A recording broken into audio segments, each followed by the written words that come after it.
অদৃশ্য আলো, লেখক আশরাফুল আলম প্রামাণিক। আমি জন্মেছিলাম এক মধ্যাহ্ন অন্ধকারে। পিতার স্বরে ছিল ক্লান্তি, মায়ের কণ্ঠে ক্ষীণ লাজ। ঘরের দেয়ালে ছিল সস্তা ক্যালেন্ডার। জীবন আমার ছিল এক বালিশের নিচে কুঁচকে থাকা স্বপ্নের পাতায় লেখা নাম। বড় হয়েছি আমি কাঁচা ঘরের ছায়া, যেখানে ঘরের বাতাসও মাসের শেষে নিঃশ্বাস ফেলে ক্লান্তিতে। মেঝেতে কেরোসিনের গন্ধ আর বাবার জীর্ণ হাওয়াই চপ্পলের শব্দে আমার শৈশব। চুপচাপ বইয়ের পাতায় খুঁজেছি আলোর রেশ। মাটির ঘরে স্বপ্ন ছিল ধুলো পড়া ডায়েরিতে। স্কুল থেকে ফেরা পায়ে ছিল ছেঁড়া জুতো আর ক্লান্তি। তবুও আমি হেঁটেছি জীবনের দিকে, ধীরে, গভীর নিরালায়। তারপর একদিন কলেজের ক্যাম্পাসে আলোর মতো এলো সে মেঘলা। তার চুলের ঢেউ ছুঁয়ে গেল আমার দুপুর। সে বলেছিল, তোমার কিছুই লাগবে না, তোমার পাশে থাকার জন্য শুধু তোমার ভালোবাসাই যথেষ্ট। আমি বিশ্বাস করেছিলাম। আকাশের নিচে দাঁড়িয়ে আমি মেঘলার চোখে সন্ধ্যার মতো জেগে উঠেছিলাম, যেন রোদপুরে তৈরি হওয়া এক বিকেল।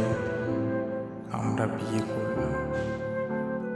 বন্ধুরা এলো না, আত্মীয়রা বিদ্রূপ করল, তবু মেঘলা বলেছিল, আমরা একসাথে থাকব, এই ঘরই হবে আমাদের পৃথিবী।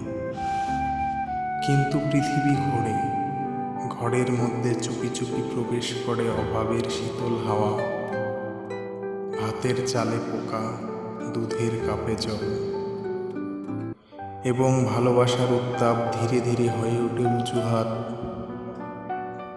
একদিন রাতে মেঘলা চাঁদের দিকে চেয়ে বলেছিল, ভালোবাসা আর ছায়া এক নয়, আমি তোমায় ভালোবাসি, কিন্তু এই কষ্টের জীবনে আমি নিজেকে খুঁজে পাই না। তারপর কেটে গেছে বহু রাত।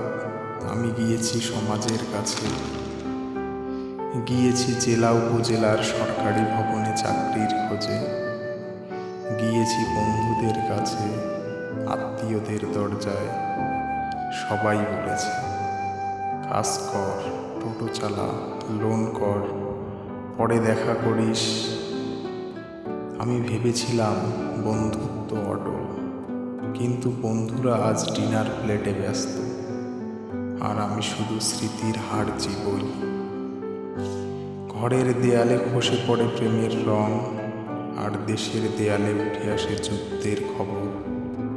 গাজায় আগুন, ইউক্রেনে গুলি, দেশে ধর্মের নামে বিভাজন। কিন্তু তার থেকেও বড় যুদ্ধ আমি করি রাত্রে আমার জলতপ্ত ঘরে, যেখানে ভোরের স্বপ্ন হাসে না, আর কোল ঘেঁষে দাঁড়িয়ে থাকে শূন্যতা। আমি হাঁটতে শিখি আবার নিজেরই অভ্যন্তরে, খুঁজে পাই এক নতুন আমি, যে ভালোবাসা না পেলেও নিজেকে ভালোবাসে, যে সাহায্য না পেয়েও দাঁড়িয়ে থাকে পর্বতের মতো চুপচাপ। আজ মেঘলা নেই, বন্ধুরাও ব্যস্ত, তবু আমি লিখি, তবু আমি চলি, তবু আমি বাঁচি। এই শহরের শত সহস্র এই আমার ভিড়ে আমি একজন, কিন্তু আমি কেউ নই। এটাই আমার শক্তি। আমার চোখে এখন রাতের চাঁদ নেই, কিন্তু আমি জেগে আছি এই ছায়াহীন পৃথিবীতে। আমি এক অপ্রকাশিত বাস্তবতা, এই রাষ্ট্র, এই সমাজ, এই যুদ্ধের পৃথিবীর বুকের নিচে চুপ করে পড়ে থাকা এক অদৃশ্য।